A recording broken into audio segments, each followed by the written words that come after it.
Welcome everybody, we are here with our game 3 of this best of 5 series. The map has changed, we are now playing on Elst outskirts and on the southeast side, playing as the Soviets. We have Scotch from Gold Path 2 and his teammate Noggano as the Brits. And on the north spawn of Elst, we have our newcomers, CreativeName and SeekingGuy. Once again, mixed axis here, CreativeName taking OKW and Seeking with us there. Right from the start, Momo, commander picks. People are going to be happy to see tactical support regiment played here. Units like the Crocodile, so good on a map like this. And we saw this played the other day, I think by Artivik and Brozras, with a forward observation post that was really, really useful up the center of the map. Scotch, of course, with shock rifle frontline tactics. Can't go wrong with an incendiary and an IS-2 heavy tank towards the end of the game. KV-8 and Camo Zis, yep. Shock rifle has always been a good commander pick, whether it's been completely overpowered at some points to just being one of your three commander choices. So can't go wrong with that. Fully committed there. But yeah, back to your point on the tactical support. Always love to see crocodiles in the game. And that air supply operation is actually quite strong as well. And command vehicle on the UC is usually what we see with that ability. Lots of vision and planes are never gonna hurt. By the way, we don't normally do much in the way of pointing out bulletins that players use. I mean, a lot of players use the infantry bulletins because you know they're going to apply the most more than any other bulletin because you're always going to have multiple infantry squads on the field. But actually, Scotch has gone for 6% less on his mines and also faster building. And so you have to clock this as an enemy team, and you have to know, okay, the opponent is invested in this by going with bulletins. So there's going to be a lot of mines here. We need to see SeekingGuy and CreativeName be very wary of that. They definitely weren't in the first game of this series. Yeah, I took the mine cost reduction myself. I'm surprised he doesn't take the 18 aid range increase. It's one of those things, one of those bulletins that are actually tangible. Like you can see the effect that it's having. But his other options are just as good. But... Are you suggesting that Intel bulletins aren't all effective, Momo? Yes. There's some that are actually pretty insane. Like if you think about how much impact they make, not so much like how important that impact is, but there's ones that are like building your Katusha 50% faster or your howitzer. Those are actually quite crazy, although you don't really utilize it too much. Sure. 5% faster speed on your OKW SWS trucks is, for when you need to get tier 4 in that position, that slight bit quicker. Back in the day, that was a useful bulletin when they could crush models, so, actually... Oh, yeah. Thankfully, I wasn't playing the game at that point. Yeah. But I joined, like, January. I bought the game very early, but I didn't actually play it, like, primarily until, like, January 2015. By that point, Western Front Army's, like, most glaring problems had been changed. Like the truck and what didn't get changed though? Oh yeah, OKW Shreks were still a thing, Volk Shreks. But back to the game. This Axis have done a great job at cementing the early game. To that point I was making earlier in our third place game, that Ace game, having a strong early game on North Spawn as Axis is super, because it's really hard to break up the enemy team hunkered onto your cutoff, and they've done a good job at supporting each other. Got Grenz here from Seeking and Creative as his bolts as well. Really don't want to lose that fuel or cutoff. Sure, I like that they've actually maybe predicted that there's going to be some form of allied dominance here. They've just decided that, the best thing to do is just secure this, so they've actually worked together on the right-hand side to push Scotch away. And that means they're just going to get guaranteed resources. It means that they'll be able to get the vehicles they need to to even the map out a bit later on. I mean, we actually saw in Game 5 of the bronze match a different scenario on this map where that didn't happen. They both went both ways and lost the entire map. So sensible decision from them. Actually, half track from Seeking Guy. I like this. Maybe we'll see some on-field reinforcements, or maybe we'll see an early flamethrower. Yeah, I want to see the flamethrower. We all want to see the flamethrower, Momo. Yeah. But it's also really cool when you can reinforce on field. Let's not forget that. But we all want to see the flamethrower. Do that for the first minute while it's loading up. But after that, you got to stick to the flamethrower, dude. Which is, he's doing that. He's queuing it up right now. Awesome. Never see this anymore in these tournament games. He's going to get that early reinforce off. Going to be very valuable. He can move over to those Volks too, but... Got a little bit of time to just reinforce those units on the field. There's a mine going down there for Scotch. I think he's maybe predicting the half track is going to come around.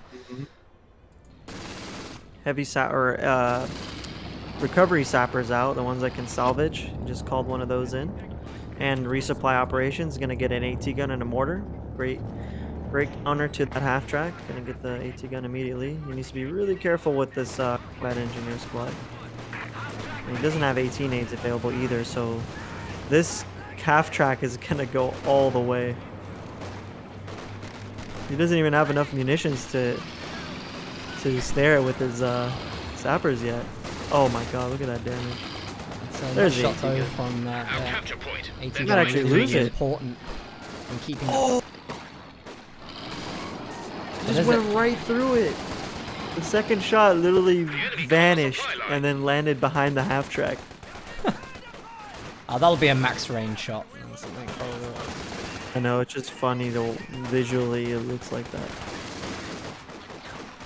This is good from Seeking Guy and CreativeName. So jumping on top of this strategic point here denies the fuel very quickly from allies on the left-hand side. So this is a really good decap. Great play from Axis to both dive on top of this point, and that's huge pressure for Noggano and Scotch now, who are going to be down on their resources, and you can see that. Look at the munitions income and the fuel income for Axis right now. The difference is huge. He did lose a Gren there, though, in that middle cap, the cutoff. He lost the Grenadier. So definitely making some sacrifices for it, but he's got his first Stormtroopers out. Look at them. They're camoed here with their STG upgrade. Not quite ready with tactical advance though. But he's gonna peer out right here. Fortunately, he didn't get close enough to where he didn't have a chance to retreat, but nice little poke there. Half track is fully repaired now. It's gonna stop this blob. There's no AT gun nearby. No, there isn't, and the half track is surely going to be able to get some of these squads on the retreat. I think actually Seeking Guy just stuck there, not really knowing which direction to go. He's going to try ground attack through the trees. Yep. But it's fairly unsuccessful. Conscripts on the right-hand side. Scotch here is maybe thinking that these stormtroopers have gone away somewhere, but they're going to be able to throw a grenade and walk in there pretty soon. Yeah, he saw that Tommy blob from game 1. He's like, I'm not letting that happen again. He went for the Flammenwerfer. Oh, this is a T-70's in production. Oh, I just realized that Scotch took the AT gun. The Brit AT gun. Noggano let him have it. It's a late retreat here on the Tommy squad. The Mule Vessel Carrier is not in a great position actually, but there are some sappers. The Volks Grenadier is low health. This would be a nice pickup if they can get it. And they absolutely need to be wiping squads like this because Axis have been running a lot of territory on the map. And they're overextending a little bit. It's 2 squads now, 1 Gren apiece for the Axis. T-70 is now out. Let's see, Mechanize is up.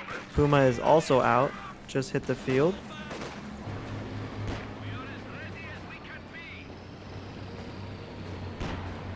This is interesting actually. Axis, they're still going to try and cap the points. Oh, this is nice. The stormtroopers there cannot be seen by the allied forces, but they get complete vision on the minefield that is going down over there right now. And nice. I love that, you know, they're using this in a really stealthy way. You know, they're going for the Push them out of vision. the way. Yeah. T70.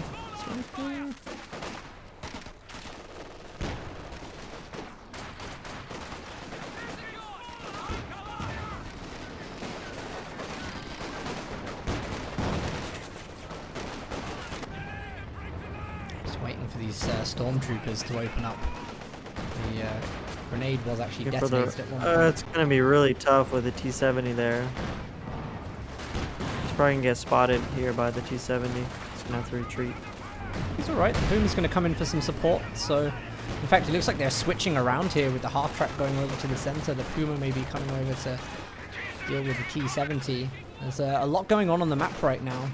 And Noggano and Scotch are bleeding VPs hard at the start of this game. 10 minutes in, they've already lost 100 VPs. Their opponents, hardly any. And look at this again, aggressive, going straight for that decap point. I don't think the British Tommies have enough time to get in there, but they actually stopped to throw a grenade. And you really don't want to be cut off from those resources for a second. Allies drop down to plus 10 fuel income again, whilst Axis sit on plus 29. Let's just have a look at some of the teching for Axis right now. He needs to be really careful with this half track here. Oh my god, those cons got toasted. Those 4 models immediately. Shock troops out for Scotch. Let's see, Noggano does have his own AT gun now. And let's see, Seeking is already up to battle phase 2. Nice little back and forth right now.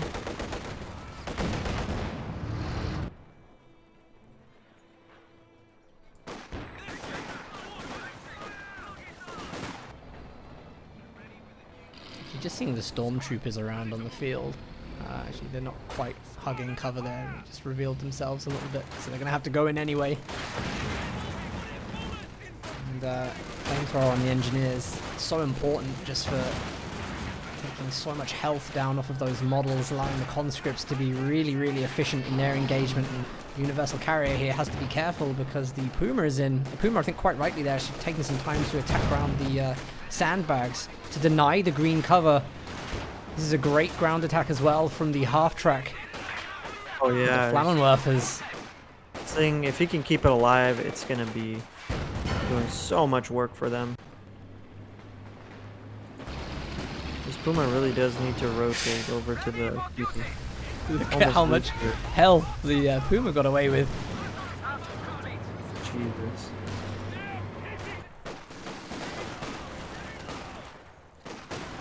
Half track really trying to bait the T70 to run into this pack, and Scotch keeps moving it from one side to the other on this VP. AT gun ready there. Oh, be careful. He almost ran over a mine too. Look at that. The half track barely hit mine. Oh, he's gonna walk over it now. I really thought he saw that mine earlier, but I think that was one of the ones that maybe got planted whilst the stormtroopers weren't there. That's so unfortunate. Nevertheless, the half track I think did a really good job for the time that it was. The time that it was alive. It's quite fragile. Yeah, again, mines. He saw him planting some earlier in that area. It may not have been that spot specifically, but it just means you have to bring sweepers up. Like, look how many mines Scotch is spamming. I see 2 alone on the VP, near the VP. Oh no, Puma finds itself in a bit of a weird situation there. It's targeting infantry when the T-70 is there. I think it was trying to push some of the squads around to stop them from firing on the retreating grenadiers. Got to be really careful here because I think there is an AT gun as well out for the Puma. One shot is in. It's a great shot. Puma goes down. Noggano, that was like eagle sight vision. Did the shot before the gun actually like looked in that direction. Did you see that? It looks so funny visually. Nice smoke nade protecting the pack's retreat. Our lines of supply are disrupted. More mines being laid down. Looks like Seeking and Creative might be a little tired here, making some mistakes. There with the Puma, not having hold fire for the T-70, and ultimately got punished for that. Just salvaged some 5 fuel off of that. Well, he's got Panzer IV coming out from Seeking. She's seeing how much infantry the Axis are having to throw at Noggano. Noggano's able to just pin multiple squads with the rapid fire suppression ability on the universal carrier. Flares can be fired to mark wrecked vehicles for recovery by Such a good unit. It is a great unit in the right hands with great micro. I mean, you just have an incredibly versatile platform there right from the start of the game. It's able to do so much. Now, Panzer IV has just been called in for Seeking Guy. Yeah, I'm surprised you didn't go straight tier 4. You wanted to take advantage of that fuel lead they had for so long and keep up the pressure. Shock troops get forced back here. Tactical assault popped on the stormtroopers. Did a great job at winning that engagement. They're gonna have to retreat themselves. So it was just planted there. Oh no, actually they were using the medical ability. Axis really need to figure out what to do here because they're just letting allies sit on double fuel now, and they had the resource lead for a while, but now they've given it to Noggano and Scotch. The Centaur just comes straight in up the center here. There's a beautiful flank from the Tommies. Oh wow, this is great. T-70 in as well, and you just heard the armor got lost. I think that's a universal carrier on the left-hand side, but Nagano's going to get an MG42 here. Freebie. The Centaur's gonna go right back to safety. Pack hitting the truck there instead. You won't be able to save that MG. It's far too much health. B4's turret is hitting the other guys over there. That's really tough. I mean, if you look at this kind of game for Axis, the Puma is down already, and the Stuka is not being built at the moment. Actually, CreativeName has gone for his second SWS truck. So I think they're just keen now to get into the late game, but they haven't got that indirect fire platform. And so actually the allies are going to do really well with their support weapons because they're not going to be threatened at all by their positioning from a Stuka. Look at them, they made it their job for an AT gun, but they're just leaving the mortars there. They don't really care for them. It's two V2 mortars. Look how desperate this is, Momo, with the Panzer IV. I can't believe he's throwing this in here. It's going to miss the shot. It's so dangerous. Oh my God. How on earth is he going to get this out of here? His commander doesn't have smoke. He's got to be so careful. The conscripts are going in. AT grenade could actually destroy, but actually it's going to take a shot from the 6-pounder AT gun. And I wouldn't say that was a worthwhile trade, to be honest. They're absolutely desperate for that vehicle at the moment. They're getting a little too frustrated, at least Seeking was. They weren't out of the game yet to make a play like that. T-70 for Panzer IV, I'll take that trade any day as a Soviet player. Yeah, I mean, what do they have now, actually, against armor? They've got one Pak 40 and a Raketten. And you can see that was dumb. CreativeName is immediately just trying to get the Panzerschwere headquarters upgraded right now so that he can start getting some vehicles out of it.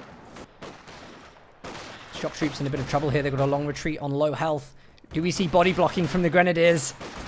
He's trying it. I think he's actually doing it. There's a mine there. That could actually blow up some of the shock troops as well. It does. Just needs a last shot on that last model. They are so lucky to get away with this. That shot blocker. Safe. He dropped incendiary on his own guys now, too. Look at that damage on the cons. He's going to wipe his own cons?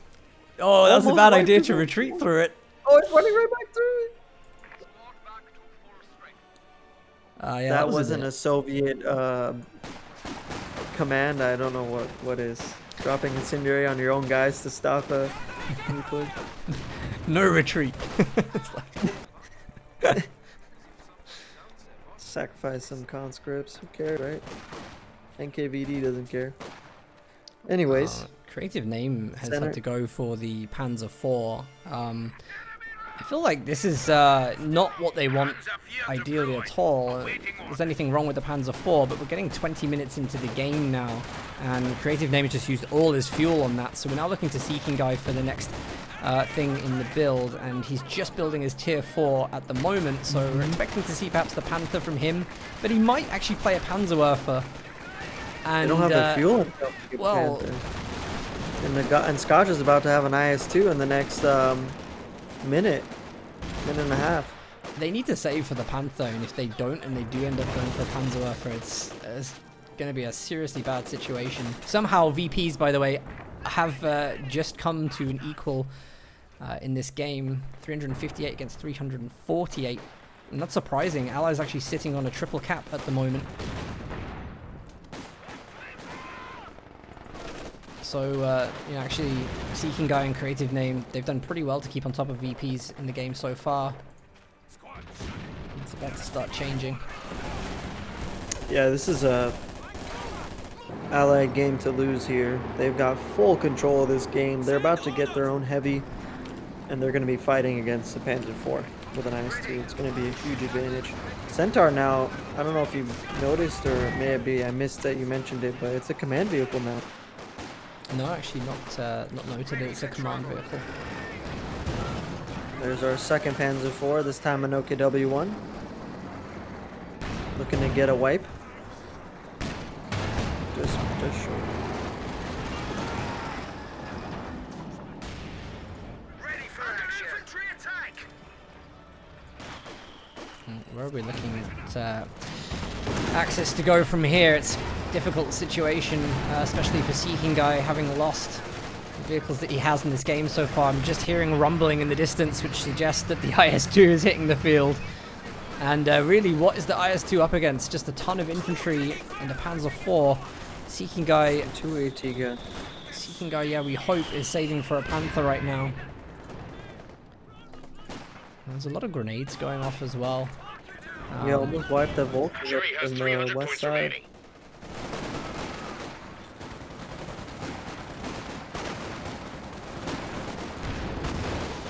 But this is like a common thing I think we picked up in the games between these players, is that in other series there's kind of like concerted pushes, you know, like they actually work together and they dive in the right place at the same time, but here there are just skirmishes. And I think that's how you would really just describe the final so far. It's just a series of intense skirmishes, so much going on. Both teams, I think, just trying to maybe benefit from the chaos. Huge hits from the 6-pounders on top of the Panzer IV. The IS-2 is about to make its first appearance on the right-hand side.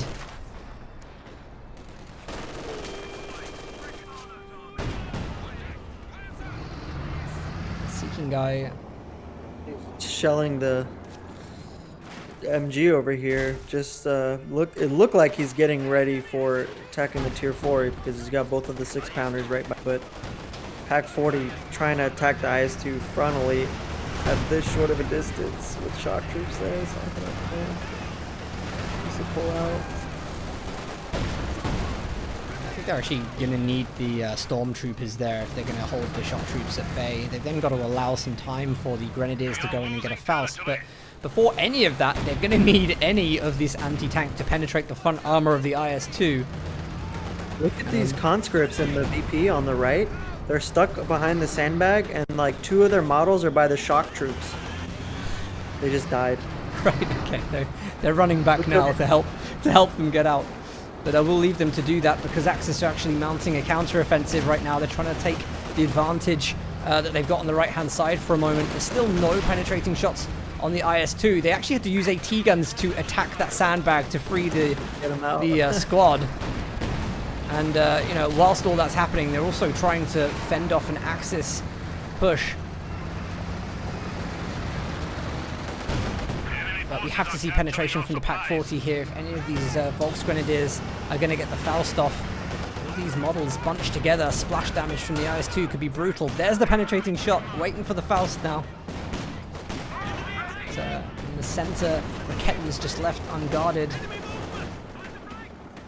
Still, this is probably one of the best positions we've seen Axis in for some time now. Make matters worse with the crocodile about to be called in. Seeking does have a Panther in production, but The Churchill it's just too crocodile much. is ready.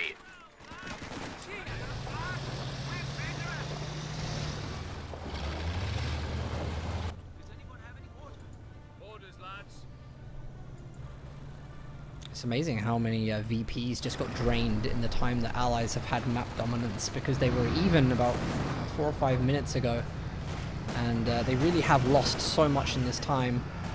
Seeking Guy does have access to fragmentation bombs, so hopefully, seeing as they're lacking so much indirect firepower, they should be able to use some off-map here to take down the support weapons, but it's going to require some vision from CreativeName. He's now picked Luftwaffe ground forces, so he's going to have the smoke reconnaissance run. And here's the Panther. This unit has been so desperately needed on the field, and now it's not just the IS-2, he's also got to deal with the Crocodile as well. Pac 40 is going to use, it's going to use a stun shot. Point. Yep. Fortunately, there's nothing to follow up, and the IS-2 has plenty of support. There's a Croc here, 2 AT guns. Raketten is gonna have no chance against a Crocodile. Pack nearly gets wiped there. Panther's still not on hold fire as the shock troops. No idea why. 6-pounders are moving up. Well, I mean, at least the Panther is there now, because Panther is going to be that unit that at least holds off the IS-2 from poking in as deep into enemy territory as it has been. Axis just have to play really carefully. Katusha on the field for Scotch. That's just been built, so more indirect fire pressure applied to the Axis forces. Yeah, they're slowly but surely getting pushed into their trucks, into their base. There's too much right now. Too much combined arms. Their pop cap is just nearly double. Not nearly double, but quite a bit more than the Axis. See how hard it is for them to actually get the shock troops down. The Katusha's coming in with its first barrage. It looks like it's going to be on top of the MG42. We're going to wait for that because the Panther is making a crazy dive here. It gets snared on a mine. Fragmentation bombs are coming in for the AT gun. And it's just stunned for a minute. The IS-2 just full health. Going to have no problems dealing with this Panther. The Pac 40 is trying to come around and set up. We might want to see another target weak point, but there's no munitions from it. Seeking Guy is so low on resources right now. And where is the Crocodile coming in for the flank?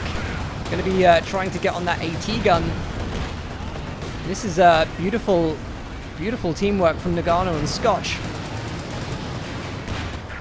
And there goes the Panther. Hit the exact same spot that the half-track did. Unfortunately, they didn't have much time, and he decided that was the moment to push. If only these Rakettens were here for the Panther earlier, could have been a little bit. I mean, there really is not much left now. And actually, look in the base for Seeking Guy. He hasn't actually got a medic bunker there. He's been relying on... Surrender. The surrender gave me a bug splat there. I mean, like, he's actually relying on... do you know what I mean? Like, just the medic abilities from the Grenadiers. He's not even got a medic bunker in base. So, Sucks. yeah. Well, he actually put one down for CreativeName. If you see, he built it over there for him because he went mechanized. Right. But